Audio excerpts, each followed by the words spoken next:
بسم اللہ الرحمن الرحیم نحمدہ ونصلی علی رسولہ الکریم اما بعد۔ سیرت النبی صلی اللہ علیہ وسلم کا یہ مبارک سلسلہ اللہ کے فضل و کرم سے جاری ہے۔ آج ہماری 19ویں کلاس ہے اور یقیناً اس سے پہلے کی جو کلاسز ہیں آپ نے سنی بھی ہوں گی، اس سے فائدہ بھی اٹھایا ہوگا۔ اللہ تعالیٰ ہم سب کو سیرت کو پڑھنے، سمجھنے اور عمل کرنے کی توفیق عطا فرمائے۔ سیرت کی کلاس لیتے وقت ہمیشہ درود شریف کا بہت زیادہ اہتمام کیا کریں، کلاس سے پہلے بھی، کلاس کے دوران بھی، اور ویسے بھی اپنی زندگی کے معمولات میں شامل کر لیں کہ ہم نے درود شریف کا بہت زیادہ اہتمام کرنا ہے۔ اور اسی کے ساتھ ساتھ سیرت کورس کو پڑھتے وقت کوشش کریں اس کے نوٹس بنائیں، اس کو بار بار سنیں۔ ایک دفعہ سننے سے شاید ساری چیزیں سمجھ میں نہ آئیں، بار بار سنیں گے تو انشاءاللہ یہ چیزیں دماغ میں بیٹھتی چلی جائیں گی، اور جب یہ ساری چیزیں دماغ میں بیٹھیں گی تو اللہ تعالیٰ عمل کی توفیق بھی عطا کر دیں گے۔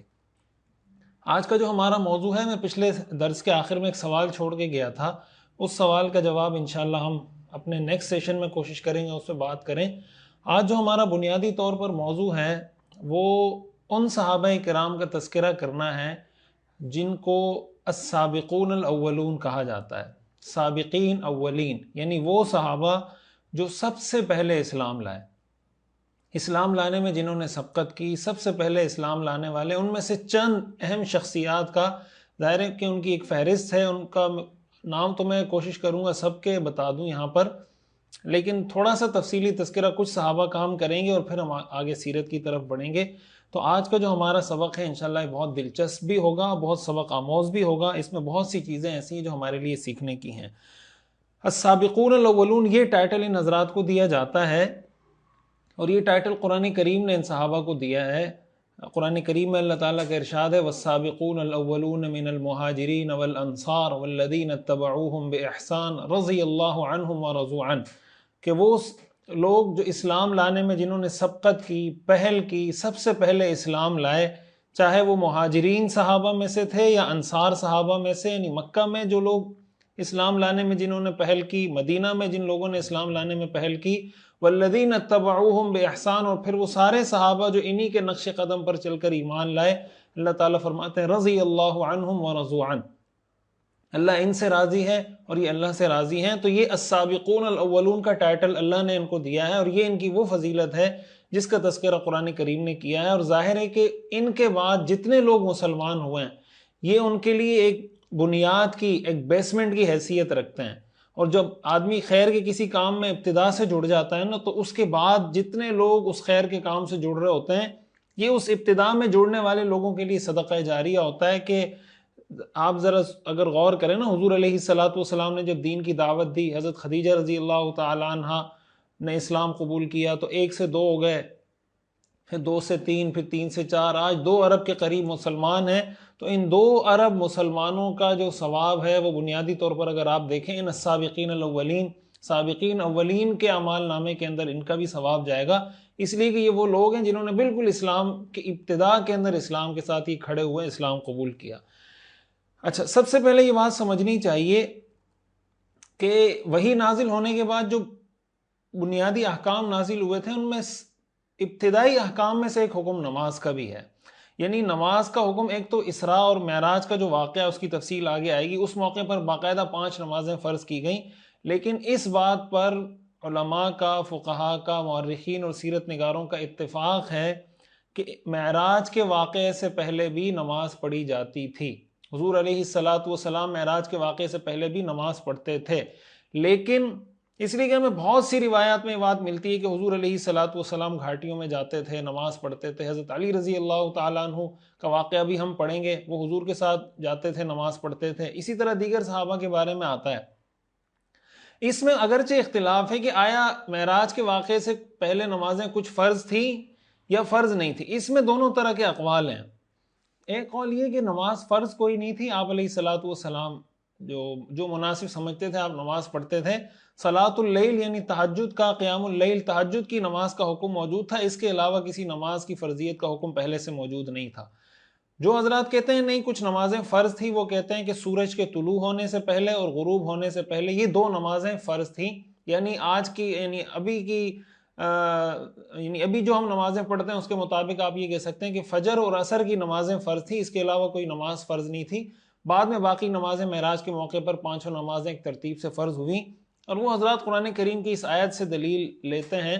قرآن کریم میں اللہ تعالیٰ کا ارشاد ہے وَسَبِّحْ بِحَمْدِ رَبِّكَ بِالْعَشِيِّ وَالْإِبْكَارِ، کہ اپنے رب کی صبح و شام اپنے پروردگار کی حمد کے ساتھ تسبیح کرو۔ تو اس میں شام کا ذکر بھی ہے، صبح کا ذکر بھی ہے۔ اس سے وہ استدلال کرتے ہیں کہ یہ اسی دور کی آیات ہیں، اور اس دور میں حضور علیہ السلام اس طریقے سے نماز پڑھا کرتے تھے۔ بہرحال یہ ایک تمہید کے طور پر میں نے عرض کی، اس لیے کہ اس کا آگے بار بار ذکر آئے گا، تو اتنی بات ہمیں کلیئر ہونی چاہیے کہ نماز کا حکم ان احکام میں سے ہے جو بالکل ابتدائے اسلام کے اندر جس عمل کا حکم اللہ تعالیٰ کی طرف سے حضور علیہ السلام کو دے دیا گیا تھا۔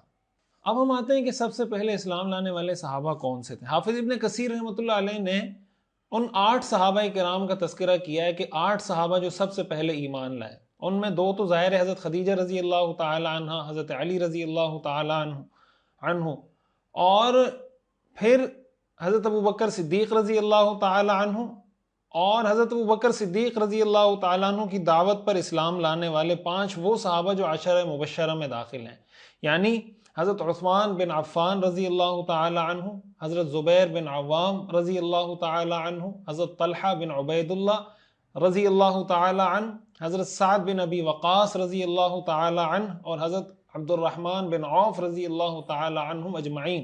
حافظ ابن کثیر رحمۃ اللہ علیہ نے لکھا ہے کہ یہ وہ لوگ ہیں جو ابتدا میں، وہ 8 لوگ ہیں جو ابتدا کے اندر اسلام لائے۔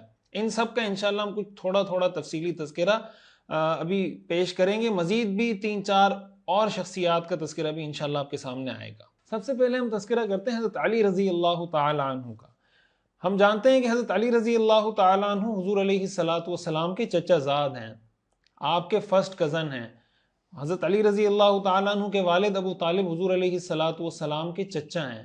یہ بات ہم پہلے ایک سبق میں پڑھ چکے ہیں کہ حضور علیہ السلام کے کتنے چچا تھے اور آپ کے سگے چچا کتنے تھے اور کون کون سے تھے۔ اگر آپ کو یاد ہے تو ضرور کمنٹ میں مجھے بتائیں کہ حضور علیہ السلام کے جو سگے چچا تھے ان کے نام کیا ہیں، اور حضور علیہ السلام کے سارے جو چچا ہیں وہ ٹوٹل ان کی تعداد کتنی ہے۔ یہ ہم پہلے اس بات کو ڈسکس کر چکے ہیں۔ حضرت علی رضی اللہ تعالیٰ عنہ حضور کے چچا زاد بھائی ہیں، فرسٹ کزن ہیں آپ کے۔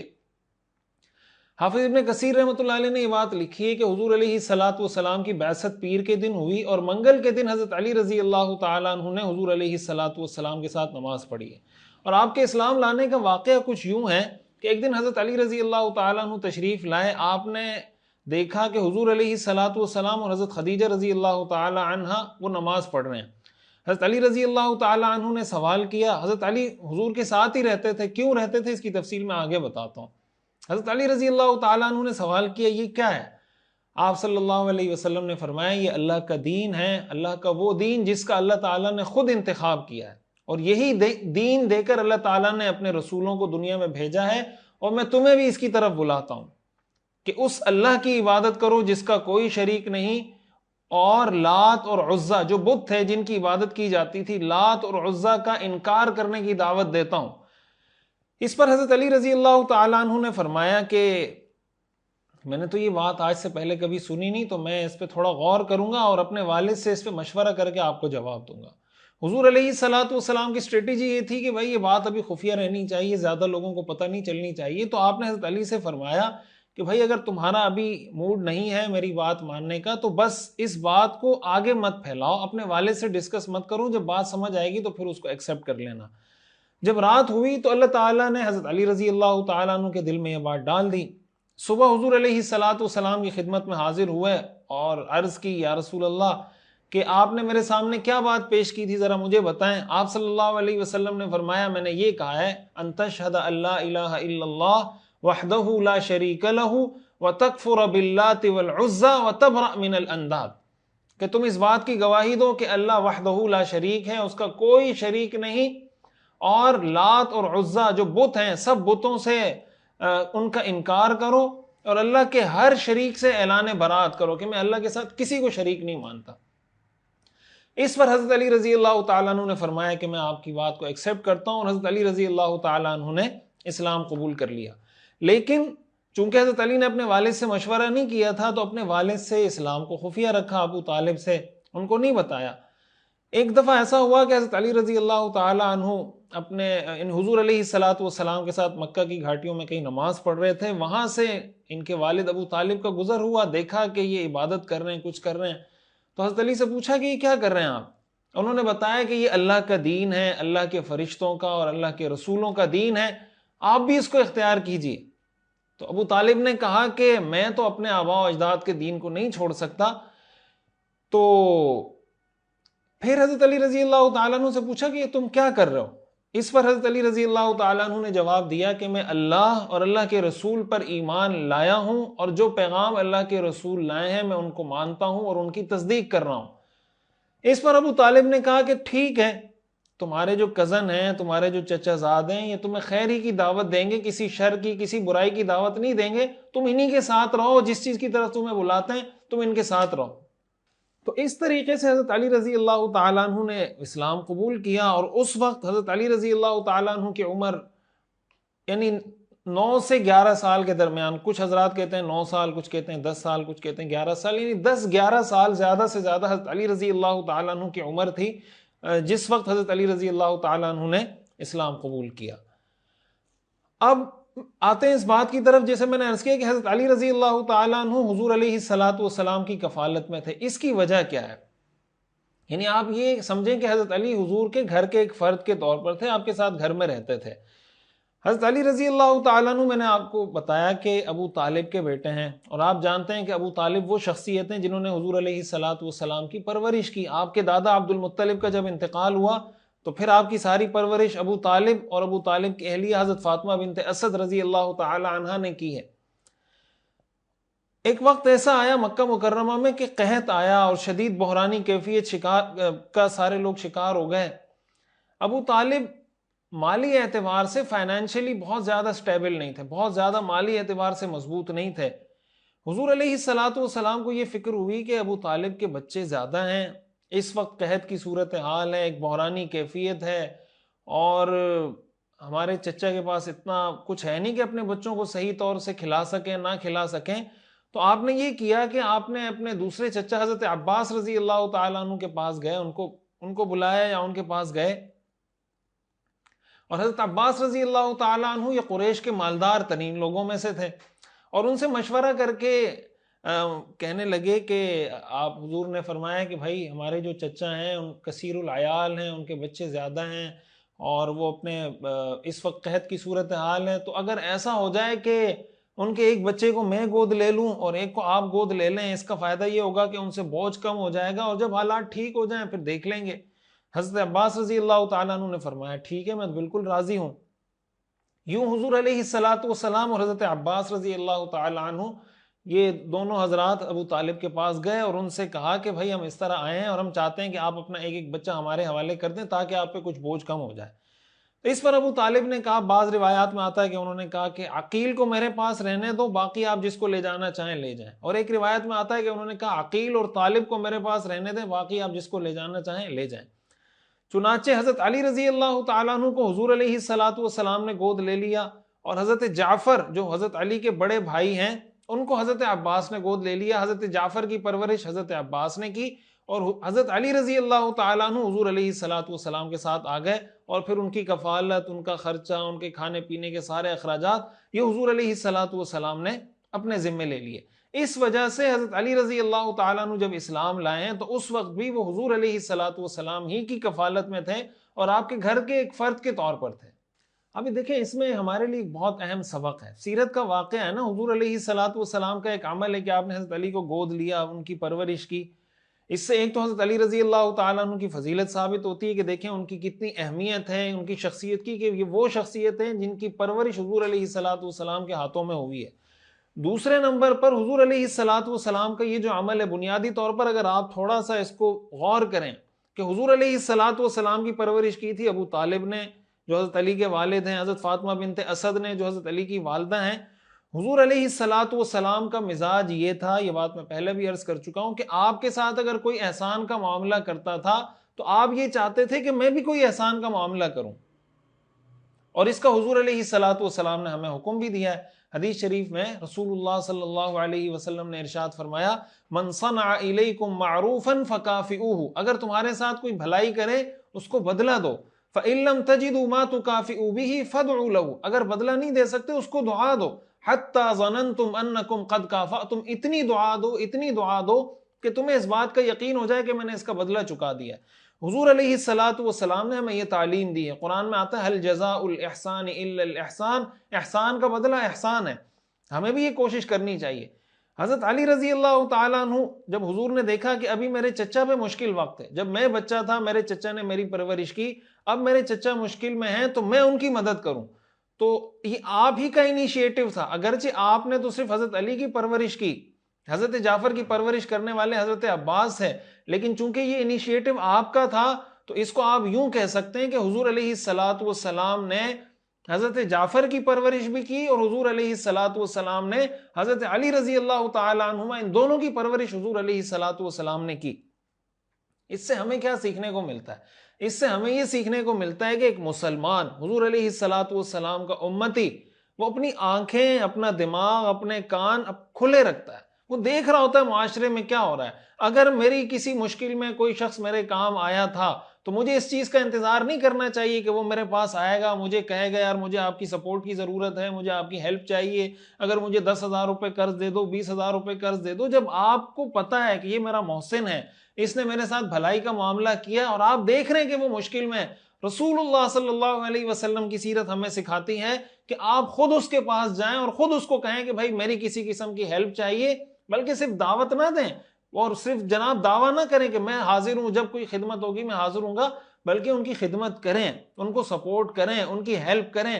یہ رسول اللہ صلی اللہ علیہ وسلم کی سیرت ہے اور اس واقعے سے ہمیں بہت ہی اہم میسج اور پیغام یہ سیکھنے کو ملتا ہے۔ حضور علیہ الصلوۃ والسلام نے ایک حدیث میں ارشاد فرمایا ما لأحد عندنا ید الا وقد کافأناہ ما خلا ابا بکر، آپ نے فرمایا کسی کا ہمارے اوپر کوئی احسان نہیں لیکن ہم اس کا بدلہ چکا چکے سوائے ابو بکر کے، فإن له عندنا یدا یکافئہ اللہ بہا یوم القیامہ، اس لیے کہ حضرت ابو بکر صدیق رضی اللہ تعالی عنہ کا ہمارے اوپر اتنا بڑا احسان ہے جس کا بدلہ اللہ قیامت کے دن ان کو عطا کریں گے۔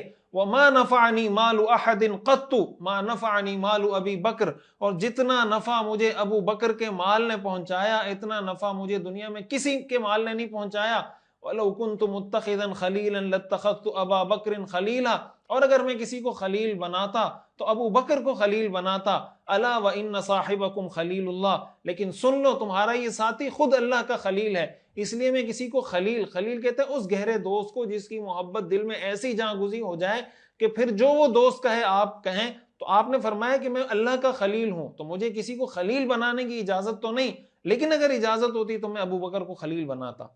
اس حدیث سے دو باتیں معلوم ہوئی، ایک تو یہ کہ حضور علیہ الصلوۃ والسلام کا طرز عمل معلوم ہوا کہ آپ احسان کا بدلہ دیا کرتے تھے، یہ چیز ہمیں اپنے مزاج میں شامل کرنی چاہیے، اپنے بچوں کو سکھانی چاہیے۔ جو ہمارا محسن ہو نا اپنے بچوں کو بتائیں کہ بیٹا جب میرے مالی حالات ٹھیک نہیں تھے، آپ کے چچا نے، میرے فلاں دوست نے، آپ کے ماموں نے، آپ کے نانا نے، آپ کے دادا نے مجھے سپورٹ کیا تھا، مجھے یہ کام شروع کروا کے دیا ہے، کوئی بھی کسی نے آپ کی مدد کی، آپ بیمار تھے اس نے آپ کا علاج کروایا، کچھ بھی آپ کے ساتھ کوئی احسان کیا ہے اس کا اعتراف کریں، اعتراف بھی کریں، اس کا بدلہ دینے کی کوشش بھی کریں۔ دوسری چیز اس سے حضرت ابوبکر صدیق رضی اللہ تعالیٰ عنہ کی فضیلت معلوم ہوتی ہے کہ حضور علیہ الصلوۃ والسلام یہ فرما رہے ہیں کہ ان کے اتنے احسانات ہیں کہ ان کا بدلہ میں دنیا میں نہیں چکا سکتا، ان کا بدلہ قیامت کے دن اللہ تعالیٰ ان کو عطا کریں گے۔ اب ہم آتے ہیں دوسرے نمبر پر حضرت ابوبکر صدیق رضی اللہ تعالیٰ عنہ۔ حضور علیہ الصلوۃ والسلام نے جب دین کی دعوت دینے کا آغاز کیا تو اپنے دوستوں میں سب سے پہلے آپ نے یہ دعوت حضرت ابوبکر صدیق رضی اللہ تعالیٰ عنہ کو دی ہے۔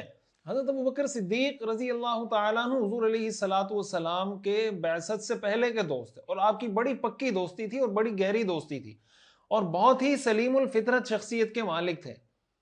زمانے جاہلیت میں بھی حضرت ابوبکر صدیق رضی اللہ تعالیٰ عنہ نے نہ کبھی شراب پی ہے، نہ کبھی کسی بت کو سجدہ کیا ہے، اس وقت بھی ان سارے غلط کاموں سے بیزار تھے، اللہ نے ایسی فطرت سلیمہ آپ کو عطا کی تھی۔ اور آپ کی جو شخصیت تھی حضور علیہ الصلوۃ والسلام کو وہ جانتے تھے، حضور علیہ الصلوۃ والسلام نے جیسے ہی دعوت دی بغیر کسی تردد کے، بغیر کسی وہ کہتے ہیں نا کوئی ریلیکٹنٹ آپ نہیں ہوئے, کوئی شک, کسی قسم کا تردد آپ کو نہیں ہوا, فوری طور پر حضور علیہ الصلوۃ والسلام پر ایمان لائے اور کہنے لگے صدقت بأبی انت و امی واہل الصدق انت, آپ نے سچ کہا میرے ماں باپ آپ پہ قربان, آپ سچے آدمی ہیں. انا اشہد ان لا الہ الا اللہ وانک رسول اللہ, میں گواہی دیتا ہوں کہ اللہ کے سوا کوئی معبود نہیں اور آپ اللہ کے رسول ہیں. حضرت ابوبکر صدیق رضی اللہ تعالیٰ عنہ کا جو اعتماد تھا حضور علیہ الصلوۃ والسلام پر, اپنے سابقہ ایکسپیرینس, سابقہ زندگی کی وجہ سے وہ اتنا مضبوط تھا. خود حضور علیہ الصلوۃ والسلام نے فرمایا ما دعوت احدا الى الاسلام الا كانت فيه عنده قبوہ, میں نے جس کو بھی اسلام کی دعوت دی ہے تھوڑی دیر اس نے سوچا ہے, ونظر وتردد, تھوڑی دیر غور و فکر کیا ہے, تھوڑی دیر شک میں مبتلا ہوا, الا ما كان من ابی بکر ابن ابی قحافہ, سوائے ابو بکر ابن ابی قحافہ کے, ما عکم عنہ حین ذکرتہ لہ وما تردد فیہ, کہ جب ان کے سامنے میں نے دین کی دعوت پیش کی وہ ایک لمحے کے لیے بھی ان کو تردد نہیں ہوا, ایک لمحے کے لیے بھی نہیں رکے, جیسے میں نے دعوت دی اگلے لمحے میں انہوں نے کلمہ طیبہ پڑھا اور مسلمان ہو گئے. یہ بہت بڑی فضیلت ہے حضرت ابوبکر صدیق رضی اللہ تعالیٰ عنہ کی, اور حضرت ابوبکر صدیق رضی اللہ تعالیٰ عنہ کا اسلام لانا اس موقع پر بہت اہمیت رکھتا ہے. اہمیت اس لیے رکھتا ہے کہ اس سے پہلے جو شخصیات ہیں, حضرت خدیجہ رضی اللہ تعالیٰ عنہ کا ہم نے ذکر کیا, حضرت علی رضی اللہ تعالیٰ عنہ کا ذکر کیا, جو حضور علیہ الصلوۃ والسلام کے گھر کے افراد ہیں. حضرت خدیجہ خاتون ہیں, حضرت علی رضی اللہ تعالیٰ عنہ کی عمر 10-11 سال ہے, حضرت ابوبکر صدیق رضی اللہ تعالیٰ عنہ عمر میں حضور علیہ الصلوۃ والسلام سے 2 سے 2.5 سال چھوٹے تھے, تقریباً 2.5 سال. اس کا مطلب یہ ہوا کہ حضرت ابوبکر صدیق رضی اللہ تعالیٰ عنہ نے جب اسلام کو سینے سے لگایا اس وقت ان کی عمر 37 سال تھی. تو 37 سال 38 سال انسان کی ایسی عمر ہوتی ہے جس میں وہ ایک میچور عمر میں ہوتا ہے, اور اس کی ایک پرسنالٹی ہوتی ہے, ایک شخصیت ہوتی ہے, معاشرے میں اس کا ایک تعارف ہوتا ہے. حضرت ابوبکر صدیق تاجر بھی تھے اور نصاب بھی تھے. نصاب کا مطلب نسب کے ماہر تھے. عرب کے جتنے قبائل تھے نا ان کے نسب سے واقف تھے, کسی شخص سے ملتے تھے تو اس کا پورا نسب ان کو معلوم ہوتا تھا, اور عرب میں آپ جانتے ہیں نسب کا اور اپنی کاسٹ اور ذات پر اس پہ بڑا فخر کیا کرتے تھے. حضرت ابوبکر صدیق رضی اللہ تعالیٰ عنہ کی چونکہ تاجر بھی تھے, نسب کے ماہر بھی تھے, تو لوگ آتے تھے مختلف معاملات میں مشورے کے لیے, رہنمائی لینے کے لیے. جب حضرت ابوبکر صدیق رضی اللہ تعالیٰ عنہ, آپ آج کے دور کے لحاظ سے کہہ سکتے ہیں کہ اوپینین لیڈر تھے, ایک بااثر شخصیت معاشرے کی سمجھے جاتے تھے, تو یعنی میچور لوگوں میں, بالغ لوگوں میں, آزاد لوگوں میں سب سے پہلے اسلام لانے والے حضرت ابوبکر صدیق رضی اللہ تعالی عنہ ہیں, اور اس کا تذکرہ حضور علیہ الصلوۃ والسلام نے بھی کیا. ایک مرتبہ ایسا ہوا, صحیح بخاری کی حدیث ہے کہ حضرت ابوبکر صدیق اور حضرت عمر رضی اللہ تعالی عنہما کا باہم آپس میں کسی بات پہ کوئی تکرار ہوئی, مکالمہ مباحثہ ہوا, اور بات بڑھتے بڑھتے ایسی ہوئی کہ حضرت عمر رضی اللہ تعالی عنہ ناراض ہو کر چل پڑے.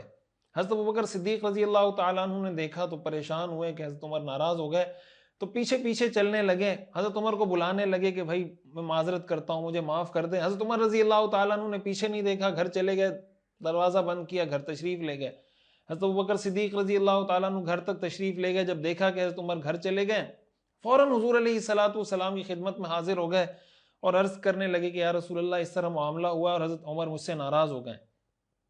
اتنے میں حضرت عمر رضی اللہ تعالیٰ عنہ کو احساس ہوا کہ بھائی ابوبکر مجھ سے اس طرح ہم آپس میں ناراضگی ہوئی, وہ مجھے بلاتے رہے, میں نہیں گیا, یہ تو بہت بری بات ہے, تو مجھے جا کے ان سے معذرت کرنی چاہیے.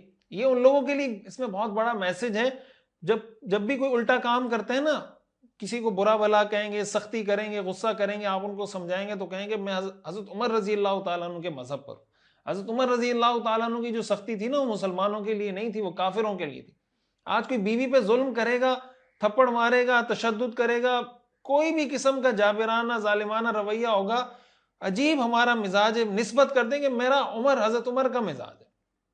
حضرت عمر رضی اللہ تعالیٰ عنہ کو فوراً احساس ہوا, پہنچے حضور علیہ الصلوۃ والسلام کو پہلے سے ساری صورتحال پتہ تھی. حضرت ابوبکر صدیق رضی اللہ تعالیٰ عنہ بھی بیٹھے, حضرت عمر رضی اللہ تعالیٰ عنہ بھی بیٹھے. تو روایات میں آتا ہے حضور علیہ الصلوۃ والسلام کا چہرہ مبارک غصے کی وجہ سے سرخ ہو گیا, اور آپ نے فرمایا ان اللہ بعثنی الیکم, اللہ نے مجھے تمہاری طرف بھیجا تھا, فقلتم کذبت, تم سب نے کہا کہ تم جھوٹ بولتے ہو. وقال ابو بکر صدقت، ابو بکر اکیلا وہ شخص تھا جس نے کہا تم سچ کہتے ہو.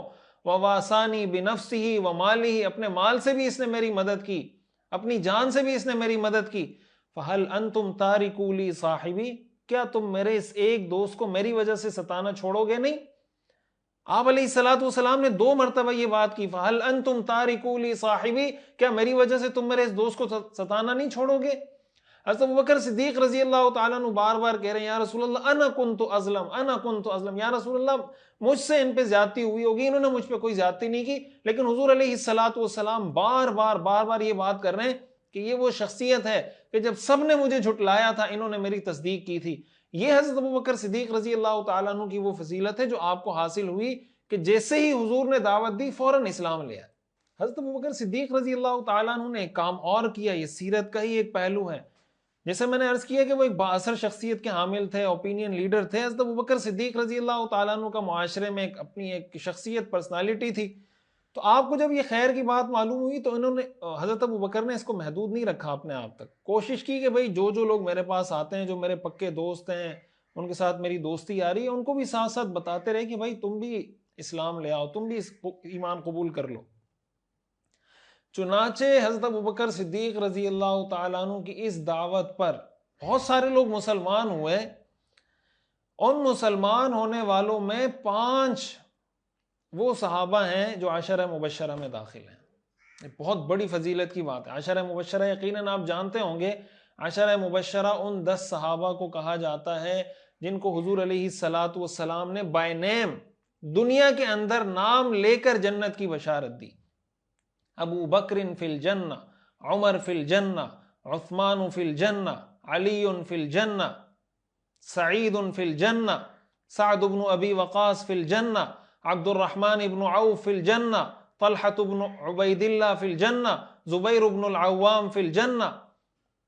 یہ حضور علیہ الصلوۃ والسلام کے وہ صحابہ ہیں جن کو حضور نے دنیا میں جنت کی بشارت دی.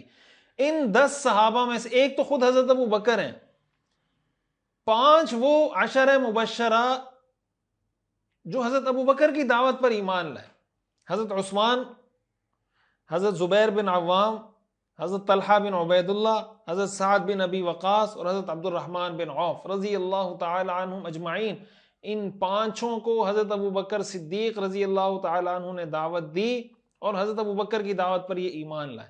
آپ مجھے بتائیں کہ کتنی بڑی فضیلت ہے کہ ان کے جتنے اعمال ہیں، جتنی نیکیاں ہیں، وہ سب بھی حضرت ابو بکر صدیق رضی اللہ تعالیٰ عنہ کے کھاتے میں.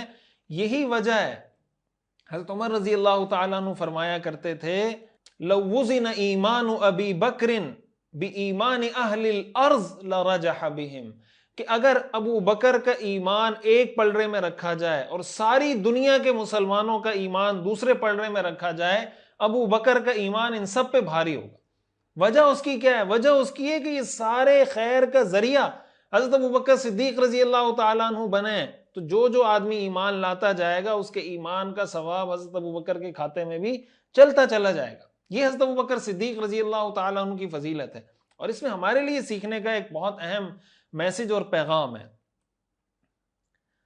وہ یہ کہ ہم میں سے ہر وہ شخص جو معاشرے میں کوئی حیثیت رکھتا ہے، اس کو اللہ نے کوئی مقام دیا ہے، کوئی عزت، شہرت، منصب، پیسہ، 2 لوگ اس کی بات سنتے ہیں، تو ہم جہاں دنیاوی مفاد کے لیے اپنی اس شخصیت کو، اپنے اس منصب کو، اپنے اس عہدے کا استعمال کرتے ہیں.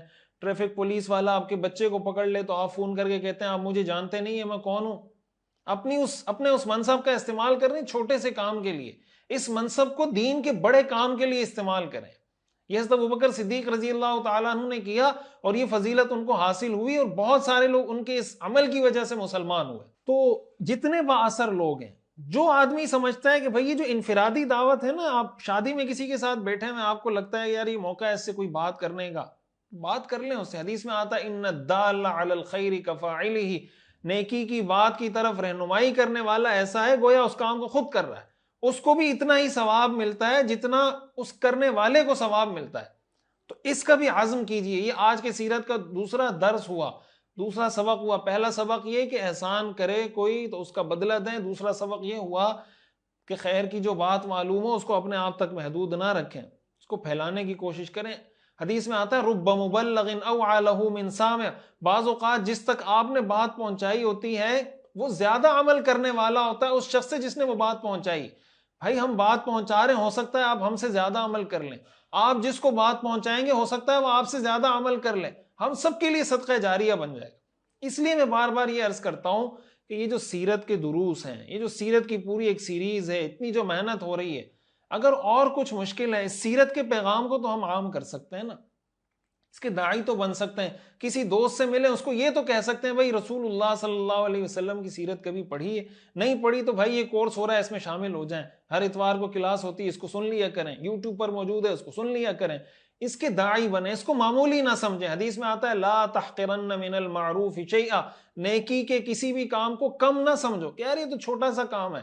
آپ کو نہیں پتا کہ ہو سکتا ہے یہ چھوٹا سا کام ہماری نجات کا ذریعہ بن جائے. السابقون الاولون میں ایک نام حضرت زید بن حارثہ رضی اللہ تعالی عنہ کا بھی آتا ہے. بڑے مشہور صحابی ہیں. حضور علیہ الصلوۃ والسلام نے ان کو اپنا منہ بولا بیٹا بنایا تھا، اور ان کو حب رسول اللہ کہا جاتا ہے. حب رسول اللہ، اللہ کے رسول کے محبوب.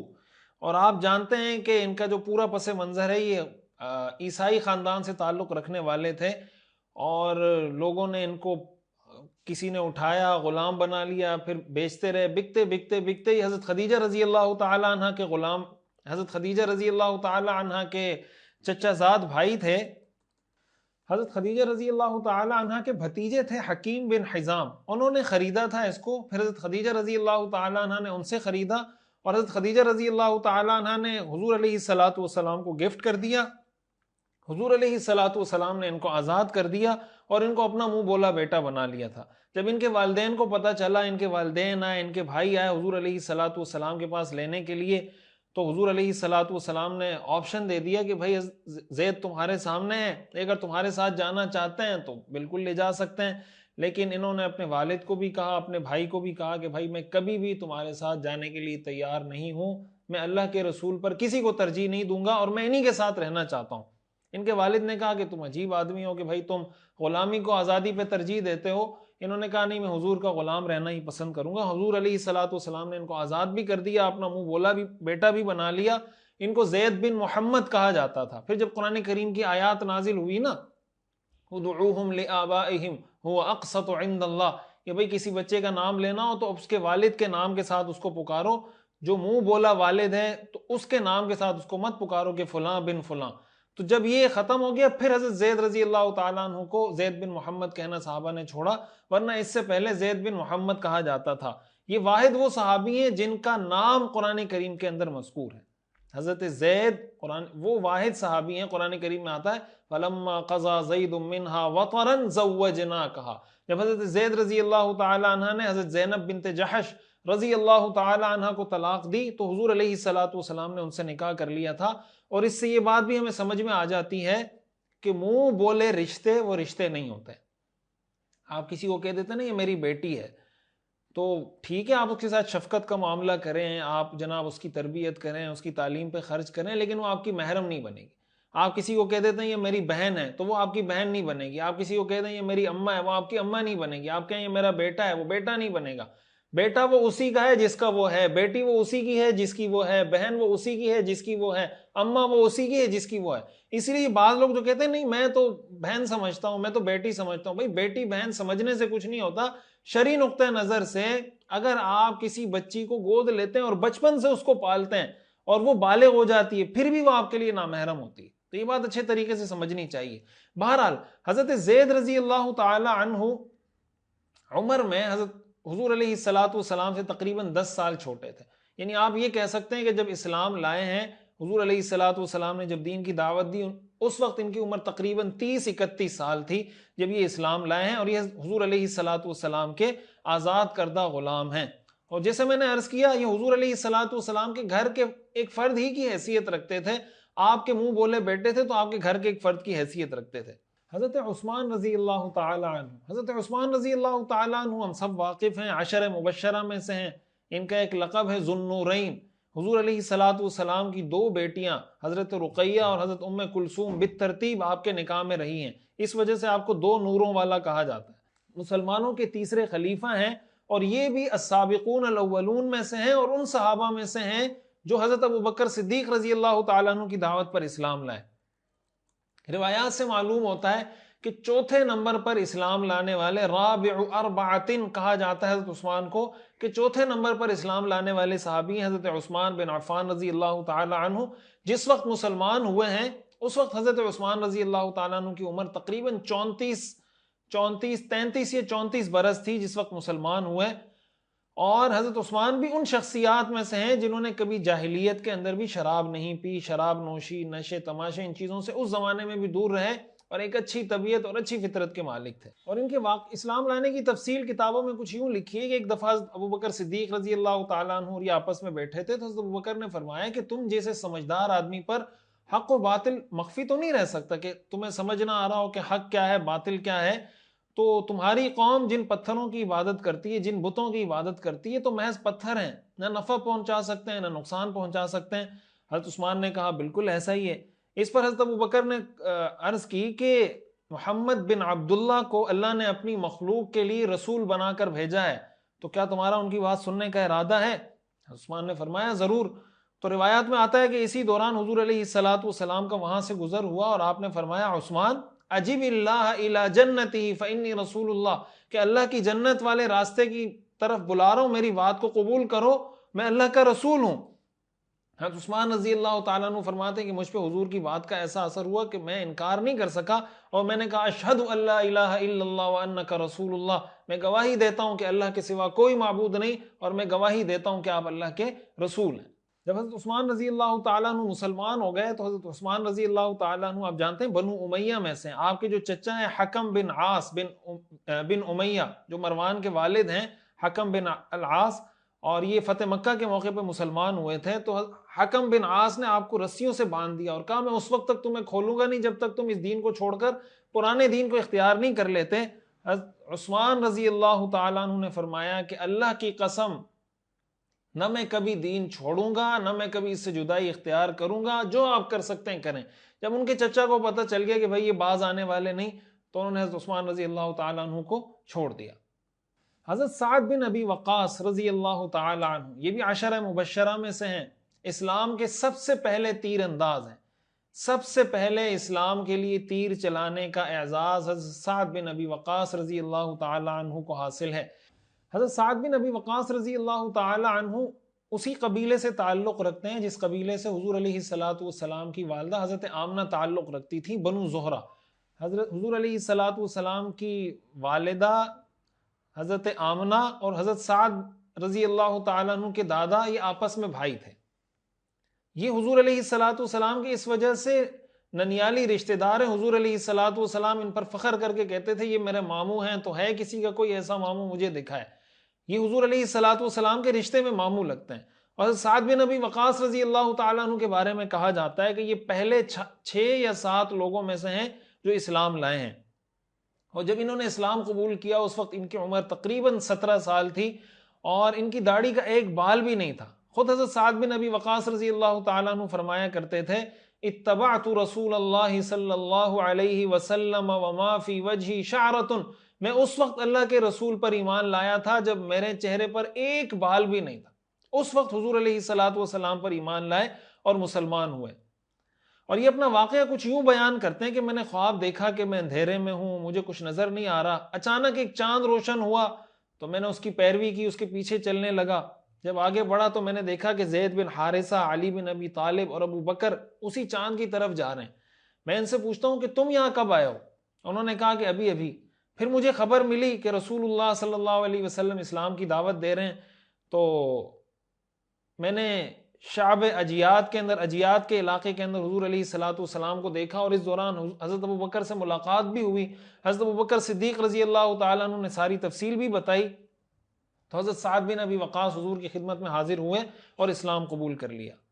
جب انہوں نے اسلام قبول کیا، ان کی والدہ نے بھوک ہڑتال کر دی کہ بھائی جب تک تم اس دین کو چھوڑو گے نہیں، میں نہ کھانا کھاؤں گی، نہ پانی پیوں گی، نہ سائے میں بیٹھوں گی۔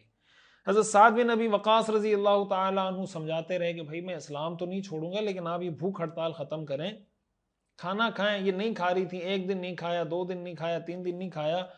حضرت سعد بن ابی وقاص رضی اللہ تعالیٰ عنہ کی جو والدہ ہیں وہ ان کو کہتی تھی کہ دیکھیں میں اسی طرح مر جاؤں گی، اور میری وجہ سے دنیا تمہیں تانے دے گی اور تمہیں کہے گی دنیا ماں کا قاتل ہے یہ. حضرت سعد نے کہا کہ اماں جان آپ ایسا مت کیجئے، لیکن اگر آپ ایسا کریں گی تو میں دین نہیں چھوڑوں گا. تو 2-3 دن جب حضرت سعد بن ابی وقاص کی والدہ نے یہ کیا، ان کو پتہ چل گیا کہ بھائی یہ باز آنے والے نہیں ہیں، تو انہوں نے وہ بھوک ہڑتال ختم کر دی.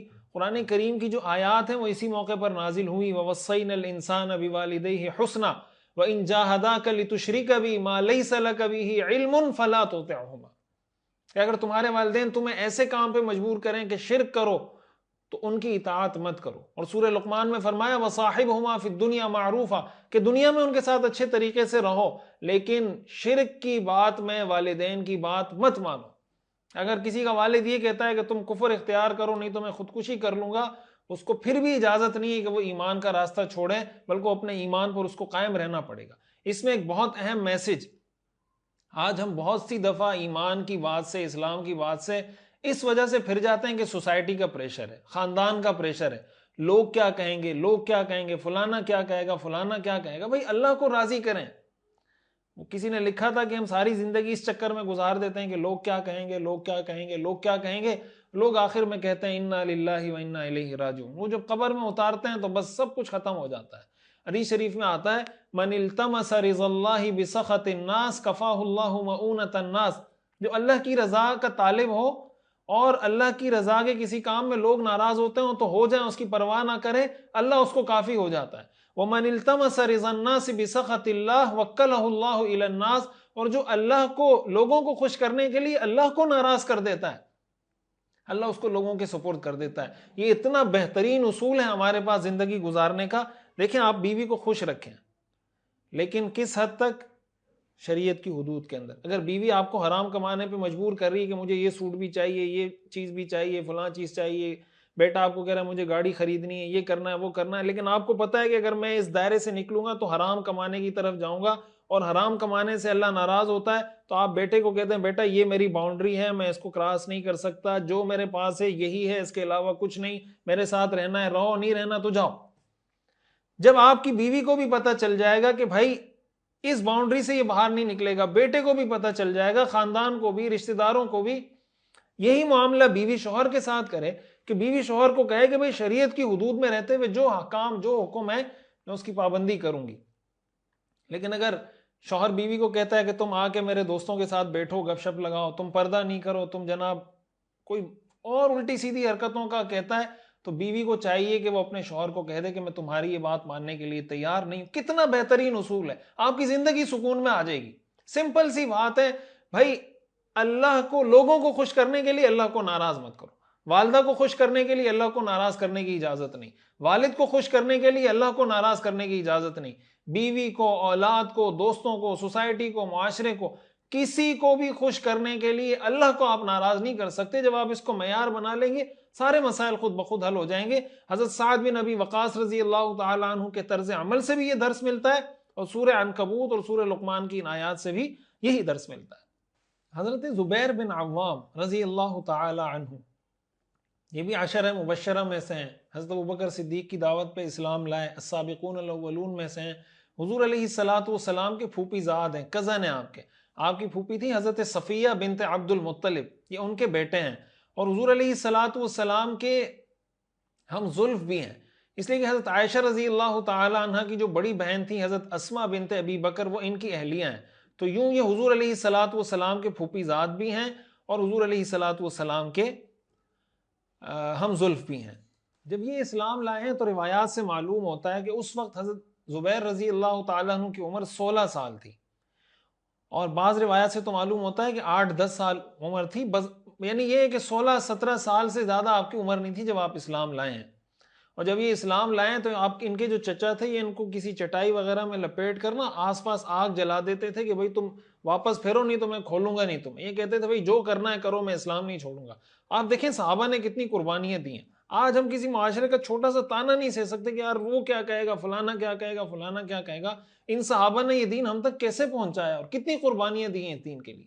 حضرت زبیر بن عوام رضی اللہ تعالیٰ عنہ غزوہ خندق کے موقع پر حضور نے ان کے بارے میں فرمایا تھا ان لکل نبی حواریًا وحواری وان حواری الزبیر بن العوام، کہ ہر نبی کا ایک مخلص مددگار دوست ہوتا ہے، اور میرا مخلص مددگار دوست زبیر بن عوام ہے، اس لیے کہ آپ نے اس موقع پہ فرمایا تھا کہ بھئی کون ہے وہ، بڑے خطرناک حالات تھے، سردی کا موسم تھا، لوگ پریشان تھے، سارے کافر مسلمانوں کے خلاف جمع ہو کے حملہ کر چکے تھے، آپ نے فرمایا کون ہے جو مجھے جا کے بنو قریظہ کی خبر لا کے دے؟ حضرت زبیر نے فرمایا میں۔ پھر آپ نے پوچھا کون ہے؟ پھر وہ کھڑے ہو گئے۔ پھر آپ نے پوچھا کون ہے؟ حضرت زبیر نے فرمایا میں۔ اس موقع پر آپ نے فرمایا تھا ان لکل نبی حواریًا وان حواریہ الزبیر بن العوام۔ حضرت عبد الرحمن بن عوف رضی اللہ تعالی عنہ، یہ بھی قبیلے بنو زہرہ سے تعلق رکھتے ہیں، یعنی حضور علیہ الصلوۃ والسلام کی جو والدہ ہیں حضرت آمنہ، انہی کے قبیلے سے تعلق رکھتے ہیں، قریشی ہیں اور ہاشمی ہیں۔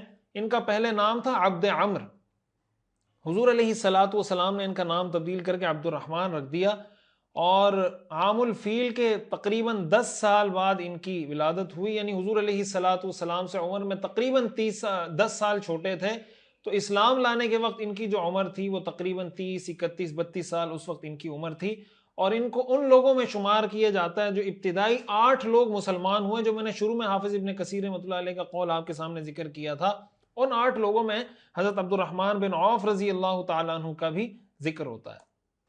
حضرت طلحہ بن عبید اللہ رضی اللہ تعالیٰ عنہ، یہ بھی عشرہ مبشرہ میں سے ہیں، یہ قبیلہ تیم سے ہیں، قریشی ہیں، اور انہوں نے پہلے سے عیسائی راہبوں سے یہ بات سن رکھی تھی کہ ایک پیغمبر نے آنا ہے اور ان کی یہ صفات ہوں گی۔ تو یہ کہتے ہیں ایک دفعہ میں بصرہ گیا ہوا تھا، وہاں کے بازار میں ایک عیسائی راہب نے پوچھا کہ یہاں حرم سے کوئی ہے؟ میں نے کہا میں ہوں۔ راہب نے پوچھا کہ احمد کا ظہور ہو چکا؟ میں نے کہا کون احمد؟ اس نے کہا کہ عبداللہ بن عبد المطلب کا بیٹا، اس مہینے میں اس کا ظہور ہونا تھا، اور وہ آخری نبی ہے، اور اس کی جائے پیدائش حرم مکی ہے، اور اس کی ہجرت کی جگہ کھجوروں والی جگہ ہے، تو کوشش کرنا کہ تم سے کوئی ایمان لانے میں پہل نہ کرے، تم بھی ان پہ ایمان لانا۔ حضرت اللہ فرماتے ہیں میرے دل میں یہ بات تھی، میں آیا مکہ مکرمہ، حضرت ابوبکر صدیق رضی اللہ تعالیٰ عنہ سے ملا۔ حضرت ابوبکر صدیق رضی اللہ تعالیٰ عنہ نے میں نے ان سے پوچھا کہ کیا تم نے بھی ان کی راہ اختیار کر لی؟ حضرت ابوبکر نے فرمایا بالکل۔ تو حضرت ابوبکر نے فرمایا کہ بھائی آپ بھی جائیں اور اسلام قبول کریں اور ان کی اتباع میں آ جائیں، وہ حق کی طرف بلاتے ہیں۔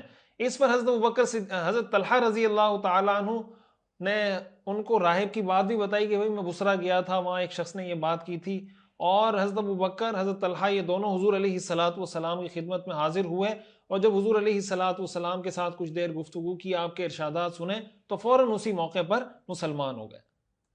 حضرت عبداللہ ابن مسعود رضی اللہ تعالی عنہ، حضرت عبداللہ ابن مسعود فرمایا کرتے تھے کہ میں اسلام لانے والوں میں چھٹا شخص ہوں، اور آپ کے جو قبول اسلام کا واقعہ ہے وہ بڑا ہی دلچسپ ہے۔ حضرت عبداللہ ابن مسعود خود فرماتے ہیں کہ میں ایک مرتبہ عقبہ ابن ابی معیط کی بکریاں چرا رہا تھا، وہاں سے حضور علیہ الصلوۃ والسلام اور حضرت ابوبکر صدیق رضی اللہ تعالیٰ عنہ کا گزر ہوا، تو آپ نے مجھے دیکھا تو مجھے کہا کہ بھئی ہمیں دودھ پلائیں۔ یہ بچے تھے۔ حضرت عبداللہ ابن مسعود فرماتے ہیں میں نے کہا کہ میں تو ایک امانت دار ہوں، میرے پاس یہ بکریاں اس لیے تو نہیں کہ میں لوگوں کو دودھ پلاؤں، بکریاں چرانے کے لیے مجھے دی گئی ہیں۔ تو آپ نے فرمایا کوئی ایسی بکری ہے جس کو آج تک کسی نر نے ٹچ نہ کیا ہو، یعنی ایسی بکری مجھے دے دیں جو دودھ نہ دیتی ہو۔ اس پر حضرت عبداللہ ابن مسعود رضی اللہ تعالیٰ عنہ نے ایک بکری حوالے کی کہ بھئی یہ بکری ہے۔ حضور علیہ الصلوۃ والسلام نے بکری کے تھنوں پہ ہاتھ پھیرا تو اس کے تھن دودھ سے بھر گئے۔ حضرت ابوبکر صدیق رضی اللہ تعالیٰ عنہ نے ایک پتھر اٹھایا، کٹورا نما پتھر تھا، اس کے اندر وہ دودھ آپ علیہ الصلوۃ والسلام نے خود اپنے ہاتھ سے دوہا، خود بھی پیا، حضرت ابوبکر صدیق رضی اللہ تعالیٰ عنہ کو بھی پلایا، اور وہ یہ عمل کرتے ہوئے آپ علیہ الصلوۃ والسلام نے کچھ پڑھا بھی۔ حضرت عبداللہ ابن مسعود رضی اللہ تعالیٰ عنہ فرماتے ہیں کہ جب یہ سب کچھ میں نے دیکھا تو میں نے حضور علیہ الصلوۃ والسلام سے عرض کی کہ یہ دعا آپ مجھے بھی سکھا دیں، یا آپ نے کیا پڑھا ہے؟ تو آپ علیہ الصلوۃ والسلام نے اس کے جواب میں فرمایا انک غلیم معلم، کہ تم تو بھائی سیکھے سکھائے پیارے بچے ہو، تمہیں تو سب کچھ آتا ہے۔ غلیم یہ غلام کی تصغیر یعنی چھوٹا بچہ، نہیں تم تو بہت اچھے بچے ہو۔ معلم کا مطلب جس کو سکھا دیا گیا، اور ایک تعبیر معلم کہ تم تو سکھانے والے ہو، تم تو ماشاءاللہ اتنے سمجھدار ہو کہ جب تم سے ہم نے کہا کہ ہمیں دودھ پلاؤ تو تم نے کہا نہیں، یہ تمہاری سمجھداری کی، امانت داری کی، شرافت کی نشانی ہے۔ انک غلیم معلم، تم تو سیکھے سکھائے پیارے سے بچے ہو، تمہیں ہم کیا سکھائیں۔ یہ حضور علیہ الصلوۃ والسلام نے عبداللہ ابن مسعود رضی اللہ تعالیٰ عنہ کی حوصلہ افزائی کی، اور ان کو ایک طرح سے اپریشیٹ کیا کہ بھائی جو تم نے کام کیا بہت اچھا کام کیا۔ اس سے ہمیں یہ سیکھنے کو ملتا ہے کہ بھئی اس طرح کسی بچے کی طرف سے کوئی اچھا کام دیکھیں، کوئی اچھی کوئی بھی اچھا کام وہ کر رہا ہے، آپ دیکھ رہے ہیں سچ بول رہا ہے، نماز کی پابندی کر رہا ہے، امانت داری سے پیش آ رہا ہے، اس کا رویہ اچھا ہے، اس کا بیہیویئر، اس کے اخلاق اچھے ہیں، اس کی تعریف کریں کہ ماشاءاللہ آپ اتنے پیارے بچے ہیں. دیکھیں یہ حضور علیہ الصلوۃ والسلام کی وہ سنت ہے جو آپ نے حضرت عبداللہ ابن مسعود رضی اللہ تعالیٰ عنہ کی تعریف کی تھی. اور اس سے یہ معلوم ہوتا ہے کہ بچوں کی حوصلہ افزائی کرنی چاہیے، ان کو اپریشیٹ کرنا چاہیے تاکہ وہ مزید سیکھیں اور مزید آگے بڑھیں. حضرت عبداللہ ابن مسعود رضی اللہ تعالیٰ عنہ وہ صحابی ہیں جن کے بارے میں حضور نے فرمایا تھا خذوا القرآن من اربعۃ، 4 لوگوں سے قرآن سیکھو، من عبداللہ ابن مسعود وسالم مولا ابی حذیفہ ومعاذ ابن جبل وابی ابن کعب. عبداللہ ابن مسعود، سالم مولا ابی حذیفہ، ابی ابن کعب اور معاذ ابن جبل، یہ 4 صحابہ ہیں. آپ نے فرمایا ان سے قرآن سیکھو. تو یہ قرآن کے ماہر کہلائے جاتے تھے. اس سے ہمیں یہ بھی معلوم ہوتا ہے کہ صحابہ کرام میں بھی کچھ صحابہ ایسے تھے جن کو وہ اعلیٰ درجے کی مہارت حاصل تھی قرآن میں جو باقی صحابہ کو حاصل نہیں تھی. یہ جو آج ہمارے ہاں بار بار بات کی جاتی ہے نا کہ ہر شخص کو قرآن کا ماہر ہونا چاہیے، ہر شخص کو قرآن کا ماہر ہونا چاہیے، تو یہ بات عقلی اعتبار سے بھی ٹھیک نہیں ہے. اور آپ اگر ہسٹری اور تاریخ اٹھا کر دیکھیں گے تو آپ کو تاریخ میں کہیں یہ بات نہیں ملے گی کہ کوئی ایسا دور گزرا ہو کہ اس معاشرے کا ہر فرد قرآن حدیث کا ماہر ہو. ایسا کبھی نہیں ہوتا. بہرحال یہ چند ان صحابہ کا ہم نے تذکرہ کیا ہے جن کو السابقون الاولون کہا جاتا ہے. اس کے علاوہ بھی بہت سے صحابہ ہیں، صحابیات ہیں جنہوں نے بالکل ابتداء میں اسلام قبول کیا اور ان کی ایک طویل فہرست ہے. ظاہر ہے ان سب کا یہاں تفصیلی تذکرہ ہمارے لیے کرنا مشکل ہے، تو میں نے یہ کوشش کی کہ ان میں سے جو ابتدائی 8-10 صحابہ ہیں تو ان کا تذکرہ کر لیا جائے. اس کے علاوہ وہ صحابہ جن کو السابقون الاولون ہونے کا اعزاز حاصل ہے، اس میں حضرت ابو عبیدہ، یہ بھی عشرہ مبشرہ میں سے ہیں. حضرت ابو عبیدہ عامر بن جراح رضی اللہ تعالی عنہ، اسی طرح ارقم ابن ابی الارقم، مزعون ابن حبیب کے 3 بیٹے تھے، عثمان بن مزعون، قدامہ ابن مزعون، عبداللہ ابن مزعون رضی اللہ تعالی عنہم، یہ بھی السابقون الاولون میں سے ہیں. اسی طرح عبیدۃ بن الحارث، سعید بن زید، یہ بھی انہی میں شامل ہیں. سعید بن زید کی جو اہلیہ ہیں حضرت عمر کی بہن ہیں فاطمہ بنت خطاب. اسی طرح اسماء بنت ابی بکر، خباب بن الارت، عمیر بن ابی وقاص، یہ حضرت سعد بن ابی وقاص کے بھائی ہیں. مسعود بن القاری، سلیط بن عمر، عیاس بن ابی ربیعہ اور ان کی اہلیہ اسماء بنت سلامہ، خنیس بن حذافہ، عامر بن ربیعہ، عبداللہ ابن جحش اور ان کے بھائی ہیں ابو احمد ابن جحش، جعفر ابن ابی طالب، حضرت جعفر کی اہلیہ ہیں اسماء بنت عمیس. اسی طرح حاطب ابن الحارث اور ان کی اہلیہ ہیں فاطمہ بنت مجلل اور ان کے بھائی ہیں خطاب بن حارث اور ان کی اہلیہ ہیں فقیہہ بنت یسار اور معمر بن حارث اور صائب ابن عثمان ابن مزعون اور مطلب ابن ازہر اور ان کی اہلیہ ہیں رملہ بنت ابی عوف اور نعیم ابن عبداللہ النحام اور عامر ابن فہیرہ جو حضرت ابوبکر صدیق کے آزاد کردہ غلام تھے، خالد بن سعید ابن العاص اور ان کی اہلیہ ہیں امنیہ بنت خلف اور حاطب ابن عمر اور ابو حذیفہ عتبہ اور واقد بن عبداللہ اور بکئی بن عبد یالیل کے 4 بیٹے خالد، عامر، عاقل اور ایاس اور عمار بن یاسر اور صہیب بن سنان، یہ سب السابقون الاولون میں شامل ہیں. یہ سب السابقون الاولون میں سے ہیں اور یہ وہ صحابہ ہیں جن کا ذکر اللہ تعالیٰ نے قرآن کریم میں کر کے یہ فرمایا کہ رضی اللہ عنہم ورضوا عنہ. ہم چونکہ سیرت اس نیت سے پڑھ رہے ہیں کہ ہم اس پہ عمل کریں گے، تو ہم یہ کوشش کریں کہ ان صحابہ کی سیرت کو پڑھیں بھی، سمجھیں بھی، عمل بھی کریں اور ان کے نقش قدم پر چلنے کی کوشش بھی کریں. اور جو خیر کا پیغام انہوں نے ہم تک پہنچایا ہے، ہم کوشش کریں کہ ہم اس کے صحیح طور پر امانت دار بن کر آگے بھی اس پیغام کو پہنچائیں. اور اس کے بعد انشاءاللہ جو ہمارا اگلا سبق ہے وہ پھر ہم اس کی طرف دعوت کے مراحل کی طرف آئیں گے کہ آپ علیہ الصلوۃ والسلام کا یہ جو پہلا مرحلہ تھا جس میں یہ حضرات مسلمان ہوئے، پھر آپ دوسرے مرحلے کی طرف کیسے بڑھے اور پچھلے مرحلہ جو ہم نے ڈسکس کیا ہے اس میں کیا کیا حکمتیں تھیں، اس میں سیکھنے کی کیا چیزیں ہیں. انشاءاللہ اس کو ہم اپنے اگلے سبق میں ڈسکس کریں گے. اللہ تعالیٰ ہمیں سمجھنے کی اور عمل کرنے کی توفیق عطا فرمائے. وآخر دعوانا ان الحمد للہ رب العالمین.